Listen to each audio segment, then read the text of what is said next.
रवींद्र महल କାଲି ଘଟଣା ଘଟିଲା କେତେବେଳେ ଘଟଣା ଘଟିଲା? आज्ञा 11:45 12टा भितर आज्ञा କେମିତି କଣ ଘଟଣା ଘଟିଲା କଣ? आमे तो ଘଟଣା ଦୁର୍ଘଟଣା ଘଟିବା ମୁଖ୍ୟ କାରଣ କଣ? आमे तो सर जानू आमे आसला को तो निया पूरा फुल फाल लगी दी खन गाड़ी तो आज्ञा आमे जाइकी डाइवर्सन फाइवर्सन देलु गाड़ी बंद बंद करके आर पट लाइन रो गाड़ी आमे छाड़ीचु तब आमे गाड़ी छाड़ीनो आर लाइन रो गाड़ी छाड़ी କେତେ ଭୟଙ୍କର ଥିଲା ଆଜ୍ଞା ସେତେବେଳେ? बहुत जोर आज्ञा बहुत कर थिला दीटा गाड़ी आज्ञा बहुत भयंकर लाइन था फायर गाड़ी 3टा 4टा फायर गाड़ी आसले पुलिस से आसले एनएचए वाला आसले एम्बुलेंस आसले सब आसले आज्ञा ଘଟଣା ଦୁର୍ଘଟଣା କାରଣ ହେଇଛି? कोईला गाड़ी सर हेल्परटा गोटे अच्छी तार प्रोब्लेम है ड्राइवरटा से गुरुतर है हेल्परटा गुरुतर है टलर सर ड्राइवर आम पाऊन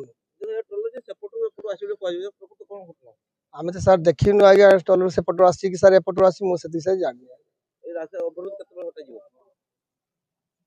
ଏଇ ଯେ ରାସ୍ତା ଉପରେ ପଡିଛି ରାସ୍ତା ଅବରୋଧ ହଟାଯିବ?